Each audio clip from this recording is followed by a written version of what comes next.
अस्सलामुअलैकुम। क्या आपने कभी सोचा है कि अपने बच्चों के मुस्तकबिल को माली तौर पर कैसे महफूज बनाया जाए? आज हम पाकिस्तान में माइनर ट्रेडिंग अकाउंट्स पर बात करने वाले हैं। ये एक ज़बरदस्त तरीका है जिससे सरपरस्त अपने बच्चों के लिए सरमायाकारी का सफ़र शुरू कर सकते हैं। तो सबसे बड़ा सवाल यही ज़हन में आता है ना, कि किसी बच्चे को माली तालीम और दौलत बनाने के इस सफ़र में शुरू से ही एक मजबूत आवाज़ कैसे दिया जाए।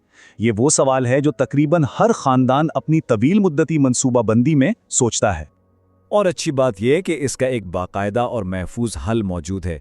पाकिस्तान स्टॉक एक्सचेंज, सीडीसी और एनसीसीपीएल ने मिलकर एक मुकम्मल फ्रेमवर्क बनाया है जिसे माइनर ट्रेडिंग अकाउंट कहते हैं।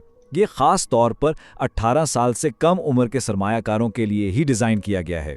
तो आइए जल्दी से देखते हैं कि आज हम किन किन चीज़ों पर बात करेंगे। हम समझेंगे कि आखिर ये अकाउंट्स क्यों ज़रूरी हैं, ये असल में हैं क्या, इन्हें खोलने का तरीकाकार क्या है, इनके क्या उसूल हैं, शेयर्स तोहफे में कैसे दिए जा सकते हैं, और आखिर में ये देखेंगे कि जब बच्चा 18 साल का होता है तो फिर क्या होता है। तो सबसे पहले उसका असल मकसद क्या है। देखिए, ये सिर्फ पैसा कमाने की बात नहीं है। इसकी बुनियाद दरअसल नौजवान नस्ल में माली समझबूझ और बचत की आदत को बहुत छोटी उम्र से ही परवान चढ़ाना है। इसके 3 सबसे बड़े फायदे हैं। एक तो ये बच्चों को पैसों की ज़बान सिखाता है, यानी उनमें फाइनेंशियल लिटरेसी आती है। दूसरा, ये छोटी उम्र से ही सरमायाकारी की एक बहुत अच्छी आदत डालता है।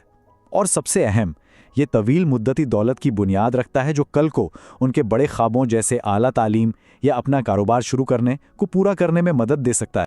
ठीक है, तो हमने ये तो जान लिया कि ये क्यों ज़रूरी है। अब सवाल ये है कि ये माइनर अकाउंट आखिर है क्या। आइए ज़रा इसको समझते हैं। बिल्कुल आसान लफ्ज़ों में, ये 18 साल से कम उम्र बच्चों के लिए एक ख़ास किस्म का इन्वेस्टमेंट अकाउंट है। इसे चलाता तो उनका कोई कानूनी सरपरस्त है, लेकिन सबसे अहम बात यह है कि अकाउंट में मौजूद तमाम असासों का हकीकी मालिक वो बच्चा ही होता है।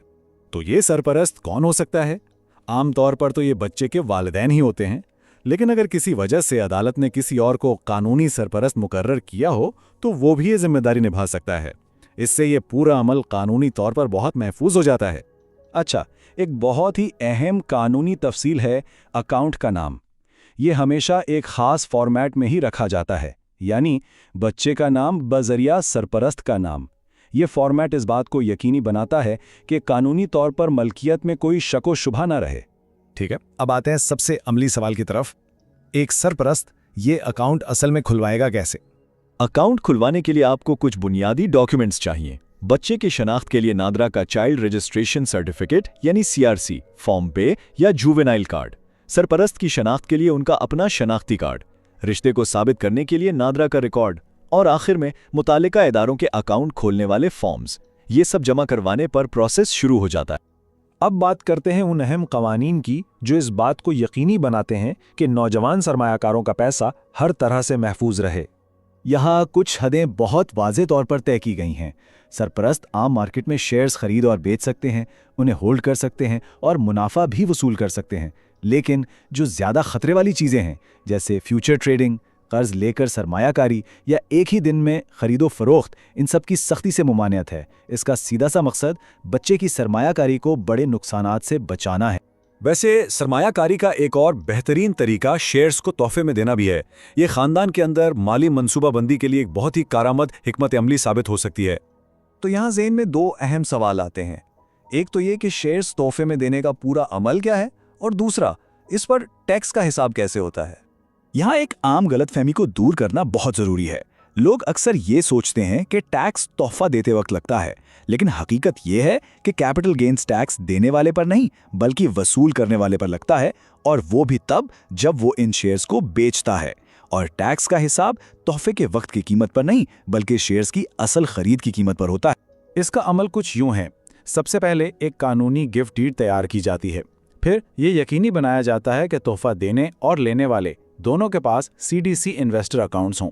उसके बाद गिफ्ट डीड और ट्रांसफ़र की तफसीलात ब्रोकर को दी जाती हैं। ब्रोकर आमतौर पर 1 या 2 दिन में ये ट्रांसफ़र मुकम्मल कर देता है, और आखिर में वसूल करने वाला तमाम कागजात अपने टैक्स रिकॉर्ड के लिए संभाल कर रखता है।